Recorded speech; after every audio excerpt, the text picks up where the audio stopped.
I wanted to show you guys my garden. Had to start the video in the house because out here it's so sunny I can't even see.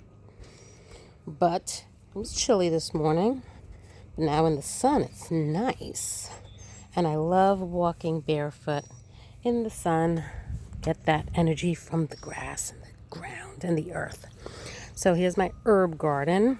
Look at my oregano. It is beautiful and it's ready for me to cut down and dry up and put them in my jars.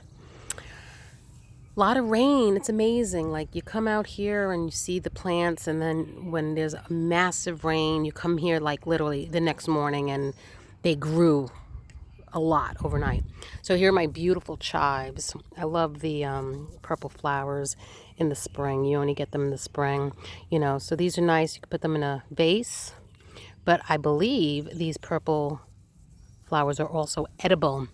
You can also put them in olive oil and simmer it and make a nice chive flower infused olive oil for salads.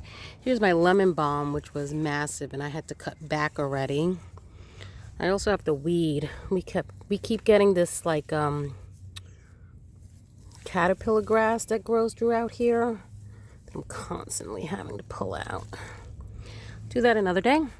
Here's some more caterpillar grass. I think it's Bermuda grass.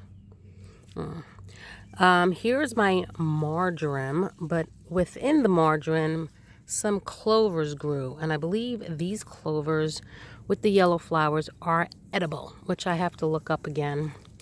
So I left them when the clovers grew in. I just left it. They're pretty too. My lavender I killed, so I definitely need another lavender plant. I think I pruned it too much before the winter. Look at my parsley. Look how beautiful. So now this parsley I planted last spring, and the summer was so freaking hot, and we had a huge season of no rain, and it just burnt to a crisp. And then I figured it'd come back in the fall, but it didn't. And then sure enough, came back on its own this spring. Look how gorgeous, and more clover. I gotta look that up. Like I said, I think they're edible. Something else is growing down here, and I don't know what that is. Probably a weed. More clover. Rosemary, gorgeous. Great to make a rinse for brunettes, I heard. Chamomile for blondes, rosemary for brunettes. Also, it stimulates the circulation in the scalp. Get that hair nice and strong. And then here's my mint. Mojitos, if I knew how to make them. And here's tarragon. Beautiful. Not a huge plant. This is like my third or fourth year with it. But keeps coming back. Still trying to figure out what to make with it. Tarragon has that anise, black licorice flavor. But I believe a lot of French use it in their cuisine. Here's another weed that I think you can eat. That's a shovel. All right. And then here, I forgot what I planted back here. But here is something growing that I planted. And over here, something growing that I planted, but I don't remember what it was. And then I have 2 heads of lettuce. Not sure how I spaced out this lettuce, but look at that, beautiful. And it's funny because there's a family of bunny rabbits that started eating some of my vegetables, but they don't eat the lettuce. Odd. But I did find out they like apples, so I've been putting out apples for them to stay away from my plants. I had green beans over there, and that's what they ate. They ate the green beans. They didn't eat the snow peas, which are doing beautiful. And then here's sugar snap peas, but they started eating my sugar snap peas. We did get chicken wire, so we're going to put that around there. But in the meantime, to deter them, I'll feed them apples. And then here is the lettuce. Now look how beautiful the lettuce came in and how evenly I spaced them out, but not in that other box. Go figure. And then here's yellow squash. So I have some yellow squash growing in. And this is okra. Okra's growing in. And I believe those are scallions. But they've been like this for a while. They haven't gotten bigger. I don't know what's going on. And then this box, look at that purple kale. I've been eating a lot of the purple kale salad. It went to flower. I'm hoping it would seed on its own, but eventually I'm going to have to pull off the rest of that kale when the weather starts getting warmer. But then I planted a more of a mix, and I have more purple kale coming in. So, yeah. And then garlic chives. These are garlic chives. I've made garlic oil with them. Ooh, this is from the arugula, and this is all arugula. Look at that, arugula. So lots of salads that I have to make. I'm gonna give some to my friend because that's a lot of arugula, and only me and John eat it. The boys won't eat it. And then I don't want it to get ruined when the heat comes, which is gonna be soon. Not this week. But yeah, that's my garden. I'm so excited. So excited. Now over here, again, I don't know what I planted, but over there in that corner, I put a piece of ginger and a piece of turmeric. I heard you could grow it here in Tennessee. So, and I know I buried a jalapeno somewhere, and I threw some red pepper flakes, bell peppers, but I don't know what's going on with that. And then over here, that plant right over there is where the bunny rabbits took refuge underneath. They killed the plant over here, but there's a nest under there that John said. I can't see it, but you do see some fur, and they burrowed underneath it. I hope they don't kill that plant, but giving them apples. So, and that's my garden. I hope you like it.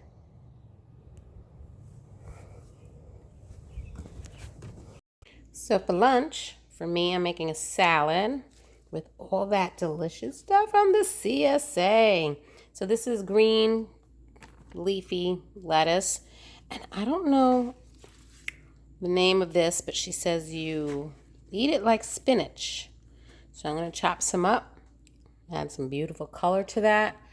And then I put the kale flowers that they gave me in a vase of water, or a cup of water, with the basil. And I think I'm going to chop those up and throw that in the salad too. Look at that. Pretty. Then I have some of these clover sprouts. Ooh, those are packed and tight. There, I added my sprouts. Then, I have my lemon oil from Urban Market. Drizzle that on. And then I have, this one is black cherry balsamic vinegar because that's all I had. I was putting this in water with some stevia. Make like a black cherry drink. There. And that's my lunch. Well, yeah, kind of my lunch. It's not really all of it, but it's going to make me full. And then I think I'm just going to have one of those guacamole snack packs with some of those sweet potato chips that I bought from Sprouts. So I got to tell you, it's good. The purple, whatever it is, that is kind of like spinach. Honestly, it tastes like lettuce, so I don't really taste any difference. And then the kale flowers, I taste the texture of the stem. You know, you get a little crunch. That's about it. It really doesn't have any flavor. It's just lettuce.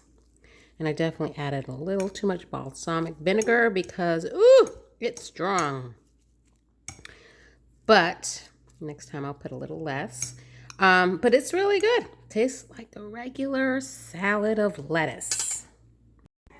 And then the other part of my lunch is these sweet potato chips from Sprouts with guacamole from Costco.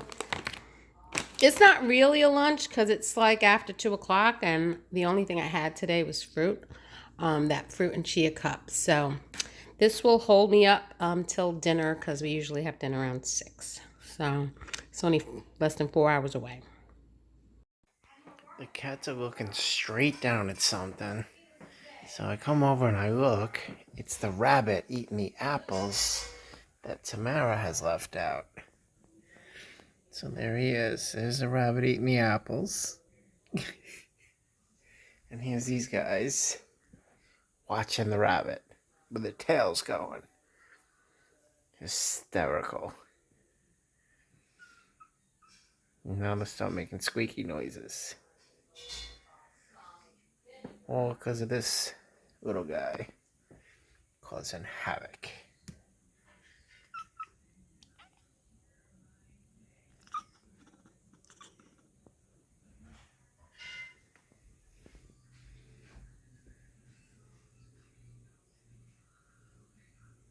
Another day at the Pearson compound. Hey guys, tonight's dinner is going to be beef enchilasagna, and I'm going to make a cilantro lime rice. Matthew's very excited about that. I am using my leeks, the baby leeks, as the onion part. I'm going to throw that in the beef. Yeah, that's dinner. I have some leftover enchilada sauce and some chicken stock thawing, because you need the chicken. You don't need the chicken stock, but you know what? I might actually just use water because this thing is frozen solid. And it's getting late. I'm behind schedule. So that's dinner tonight.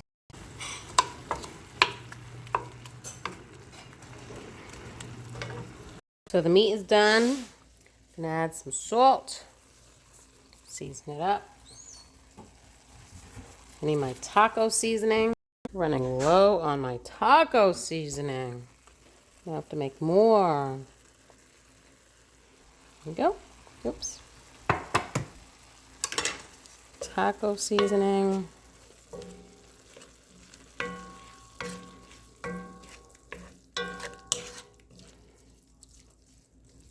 Nice.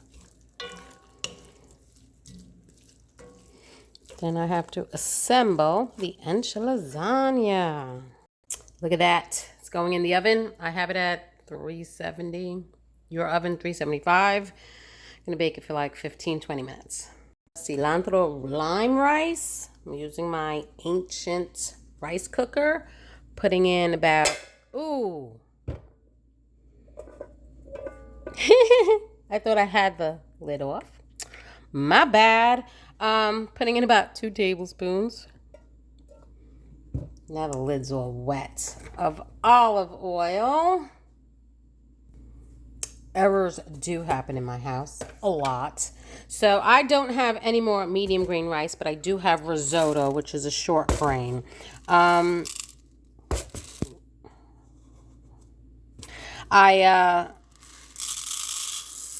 I noticed my family's not a fan of the long grain, so I'm sticking to medium or short grain. And I did make risotto one time in the rice cooker, and it came out fine. But you're not going to get that creaminess of risotto that it's known for. That's when you do low and slow and stir in all the liquids. So I'm doing 3 cups of risotto. Let me clean that up. I'm going to put the zest in of 2 limes. I think it says 3. I was looking at a whole bunch of different recipes, but I'm not making like 4 cups of rice or what have you, but 2's enough for me. Honestly, that's enough, and I think that was like 1.5. And then I'm going to put some garlic powder. You can use fresh garlic if you have it. I do have it, but I don't feel like peeling and smashing and all that stuff. So I'm putting about maybe a tablespoon. We like a lot of garlic in this house. Then you're going to add the salt. Be generous. And because I'm using 3 cups of rice, I'm going to do and it's risotto, I'm going to do like 3 3/4 cups of water. So in my rice cooker, not for every cup, but if I do 2 cups, well, this is what medium grain rice. If I do 2 cups of rice, I do 2.5 cups of water. If I do 3 cups of rice, I do 3.5 cups of water. So I always add an extra half a cup of water for the total amount of rice. If I do 4 cups of rice, I add 4.5 cups of water. So you get the gist. And then for the risotto, I did 3/4 cup extra. So that's why for 3 cups of risotto rice, I did 3 3/4 cup of water. I think I explained that well. I hope you got it. Give it a little stir. It is so limey. I smell the lime and the garlic. Okay, where's my lid? Turn that on. Enchilasagna's in the oven. And then I gotta clean up that mess of dishes. The rice is ready. Fluff it up a little bit.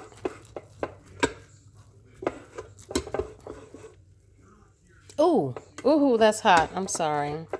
My finger touched it. I wanted to smell it. There we go. Then I have the 2 limes that I'm gonna juice and put that on there. And cilantro. Chopped up cilantro. I also have some cilantro for the enchilasagna. I've tried growing cilantro outside, but it's funny because cilantro is a cool weather plant. So you always see it at the garden centers when you're ready to put stuff in the ground for spring, but you have to kind of grow it in February. You know what I'm saying? So let me juice that, stir it up, and I think I'm going to make a salad, and dinner's ready. And there's dinner. Look at that. Look at that. Delicious. So I came back from Publix today and I bought the chicken thighs, 2 packages. We're going to do the barbecue chicken.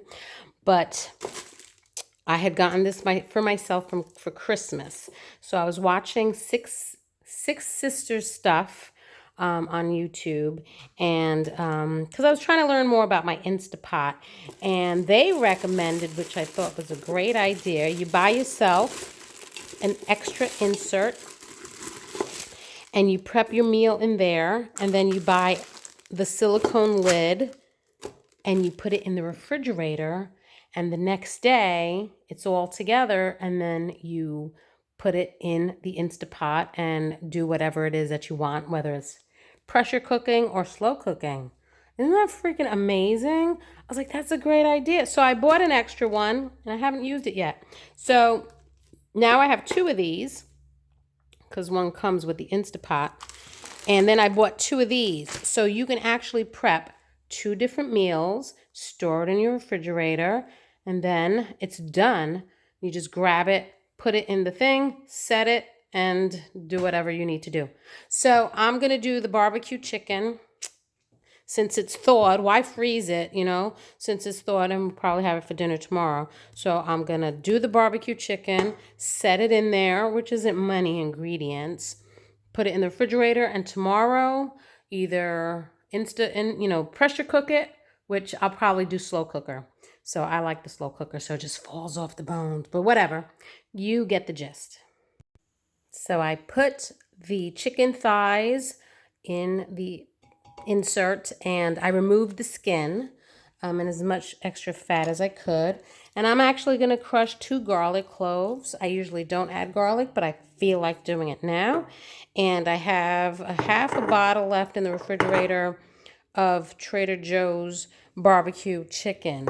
Now, each package that I bought only had 4 thighs, but with the fat that gets rendered from the meat while it's cooking, mixing with this, I don't think I need any more than just half the jar.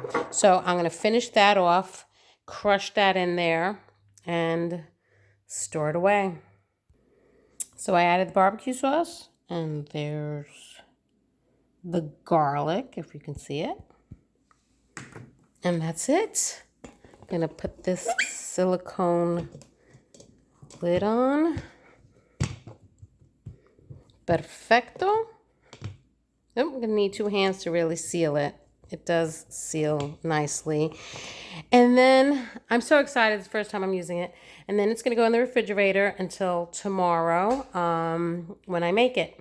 And then with it, I think I'm going to make some cornbread. I don't have any cornbread mix. So pray for me. I'm making cornbread from scratch. I hope it all goes well. I'll try to find a recipe that's good. One time I made one by scratch, and I think it was a Jamie Dean recipe, and it wasn't sweet, and it was so crumbly, and the boys didn't really like it. But yes, I will find one. I will find one that works for me.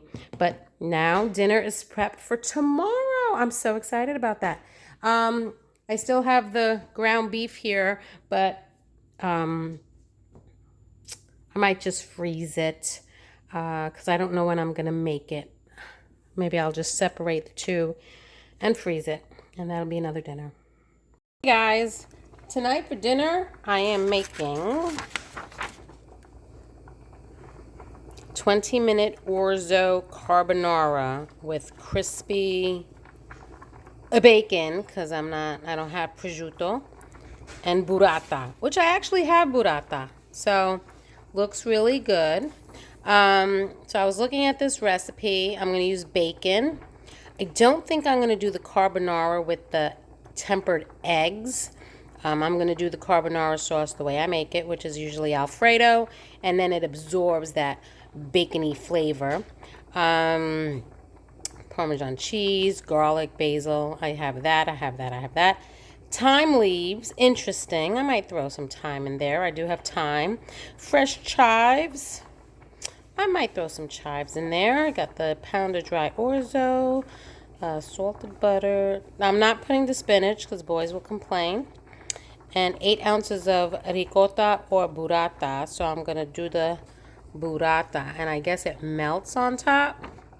Well, if my burrata is still good. It's been there a while. So, yep, I'm going to do bacon. I had some orzo from Trader Joe's. Oh, and I'm going to add peas instead of spinach because we like our carbonara with peas. That is dinner tonight. I have bacon in there.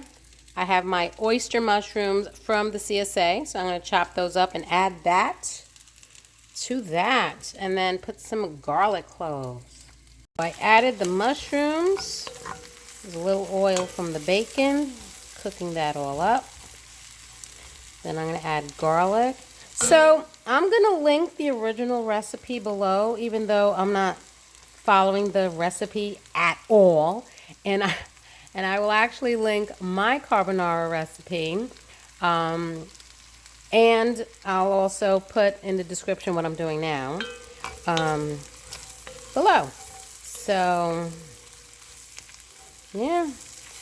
I don't even know if I'm going to add the thyme and the chives. It might just... You know what? I will add it just to make it different. Since I always make carbonara. See how this comes out. And let me add the garlic. Use my Pampered Chef garlic press. This bacon is not giving a lot of fat off. So I'm going to add a little bit of butter. Plus there's garlic in there and I don't want the garlic to burn. So I'm going to put some butter, since Alfredo, you cook the butter and garlic together, so give it a little more fat. That is where the flavor's at. Yeah, so this is a dish I gotta go lightly, otherwise my blood sugars are gonna be sky high in the middle of the night because of the fat. Small portion for me. There you go. So the mushrooms are almost soft.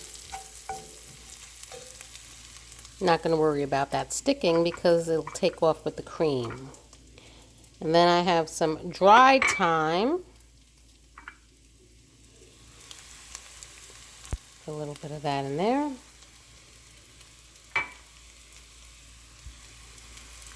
Alright. I have fresh basil though, and then these are dried chives. See what kind of flavor it gives. This carbonara should be interesting. Love trying different things. You never know. You might be a fan. Smells delicious. Whenever you smell bacon in the house, it's so good. So now I'm going to add some heavy cream. And that's where the bottom of the pan is going to clean up nicely. I want to save some cream because later on in the week, I am going to be making all the vodka. Actually, I could always get more cream tomorrow. Going to the store tomorrow. You know what? Because Orzo, it makes a lot of Orzo. I'm just going to have the whole thing. There you go. There. So while that simmers, it's going to just absorb the bacon flavor into the cream. I think some Orzo got stuck. Oh well. Then I got to grate some Parmesan. And when that's hot, I'm going to add the peas. They're still frozen and they'll thaw in there. So I need to grate some Parmesan. And I have my basil. Oh, and then the burrata. The cream is warm. I don't really want it to boil. I grated some Parmesan. Gonna add, I guess what might be equivalent to a cup.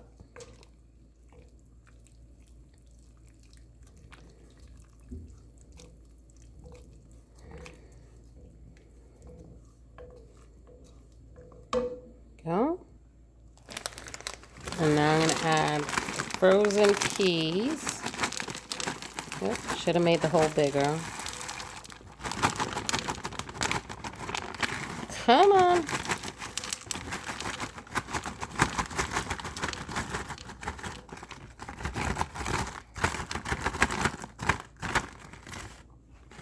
Jeez. I'm going to fight with the peas. And they heat up really quick. And then I just got to add the pasta.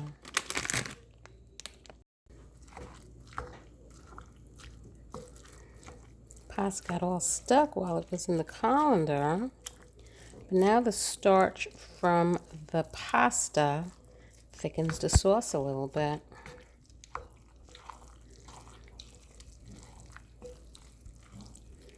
Oh,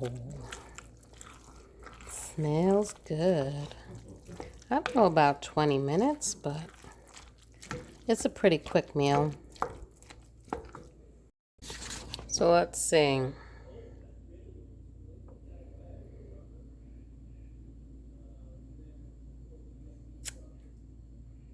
There we go, right? That's what I was looking for. So, dividing the orzo among plate, topped with freshly torn burrata cheese. Oh, crispy. Okay, don't listen to that. And fresh basil. Drizzle with a little bit of olive oil and enjoy. Interesting. I don't know if the boys want that, but I was going to just throw the burrata in here. Oh, so good, so good, so good. All right, so let me get the basil. I think I'm just going to put the burrata and the basil on top. So if you don't know what burrata is, burrata. It is like mozzarella. And it's served like this in water. But it's creamier. It has like a softer inside. You know, like chocolate truffles, hard chocolate on the outside, and then a softer, creamier chocolate in the middle. That's what burrata is. It's soft and creamy in the middle, and it's spreadable. So you can actually cut a piece, right, and spread it. See, it's soft and creamy on the inside. So you can spread it on on like a crostata, stuff like that, toasted bread. So yes, you feel the mozzarella on the outside, but it's soft and creamy on the inside. So I'm going to actually put that on there so it can start getting melty. Look at that. So a better way to describe burrata is mozzarella on the outside, ricotta on the inside. That's pretty much what it is. I don't know how they do it, but they do it. And then I'm putting basil on top. Oh, I cut these pretty thick. That one. I wanted them thinner. So I'm saving some of the burrata because Matthew's at work. And knowing the people in this house, they'll eat all the burrata and he won't even get some. So I'm saving some for him so he could top it on his dish. But that's dinner. And there it is. I mean, it's plain. I wish I had pasta bowls. It's plain. I'm not serving it with anything else, but it is a heavy dish. And Sean's already complaining about the mushrooms. I took one bite and there was a mushroom right next to the bite. Mushrooms don't have a lot of flavor, so just eat the mushrooms, child. No. And They're already gone. that's dinner tonight. Oh, look at the baby bunny outside. That's one of the babies that we feed. They live in the mulch somewhere, and I put apples there for them, but they're all gone now. I wonder if there's more than that, because I've only seen one at a time. Oh my God. Hey guys, it is Wednesday, May 13th. Rainy day. But here we go. I am going to make this barbecue chicken. I threw garlic in there and onions with barbecue chicken and sauce. And I got that silicone thing from Amazon, extra pot. So now, see, so that's so cool. I have another silicone lid, so I can actually preset 2 dinners if I wanted to. One day I will. Put that in. Put the lid on. We're going to slow cook it, so I'm going to keep it on vent. And then, okay, trying to read this through the camera. There you go. Slow cook. And I would say, wait, something's not right. Okay. 2.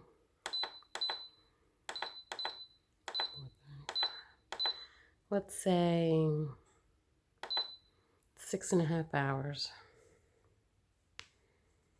What is it, on high or low? It says normal. Low? No. How do you know if it's on high or low? Interesting. So just slow cook. Huh. Is it always just low? Interesting. I never even noticed that. This is the second time I'm using it as a slow cooker. So 6.5 hours is good. I hope. Should I add more? Let's see. Nope. Okay.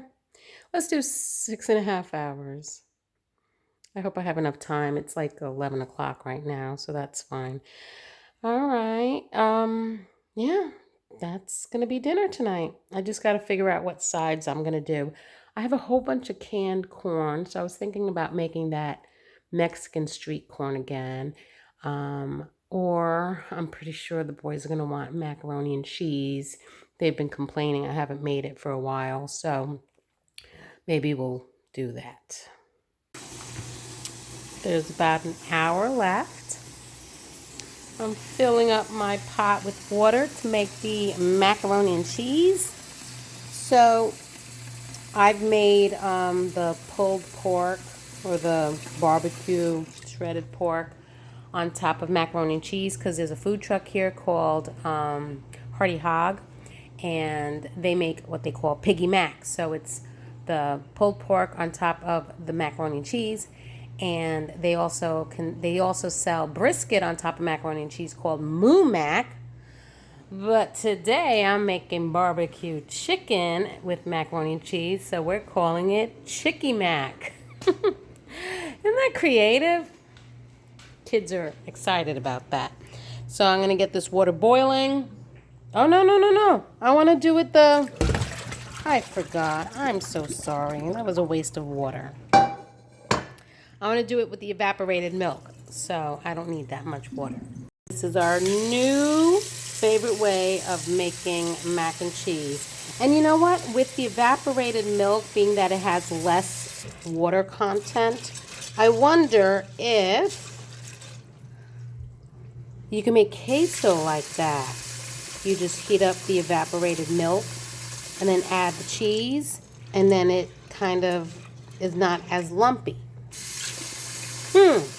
That's an idea. I'm going to have to play with it. Seriously, all you do is boil evaporated milk and add the cheese and then add a can of Rotel, and you got queso. So stay tuned for that. All right, so I got some water covering. Let me bring that to a boil and let it absorb. So this is the macaroni I'm using from Sprouts, and I bought these from Costco, a whole case of them. I think it was 12. Got them to last us for a while. Add salt.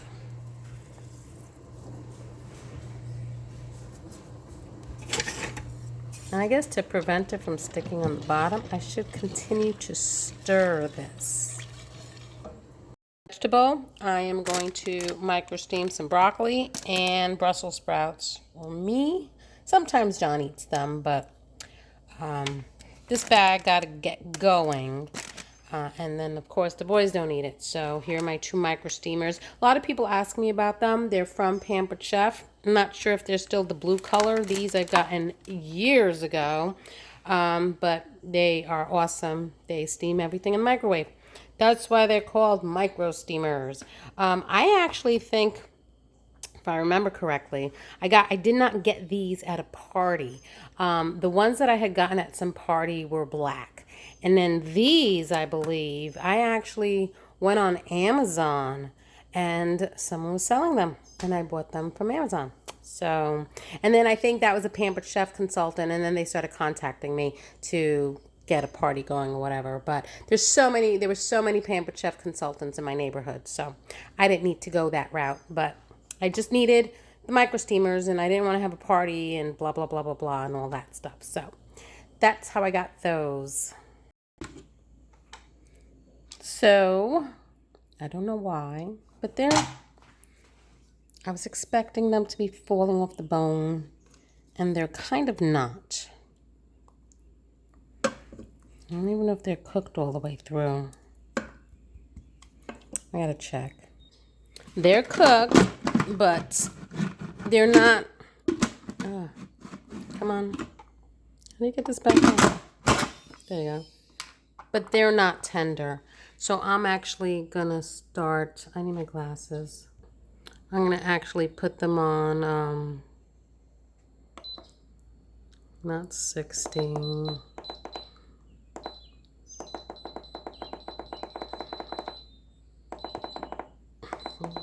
They're not going to need that much time, so maybe,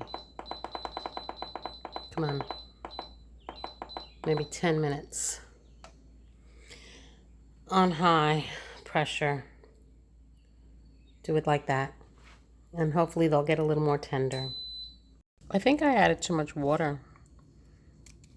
This one came out really soupy. Yeah, because I think I added too much water because there was still quite a bit of water left when I tasted the macaroni and the macaroni was done. And so I just added the evaporated milk to it. So this one came out really soupy. And I don't know if it will thicken up. I wonder if they'll like it. Macaroni and cheese did thicken up as it sat there, so that's good. The 12 minutes was good enough to get the chicken a little more tender to come off the bone. So that was good. Brussels sprouts has butter, salt, and pepper. Broccoli has butter and garlic powder. And here it is, plated up. That's my plate.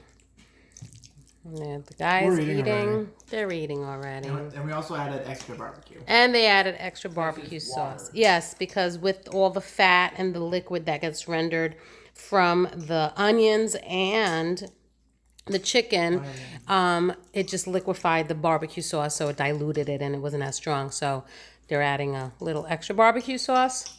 And that's dinner. Chicky Mac. Yeah.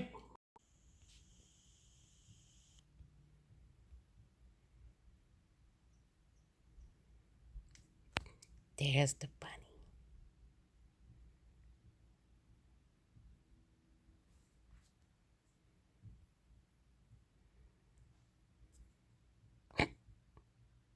So tonight's dinner is empanadas with a salad from the CSA.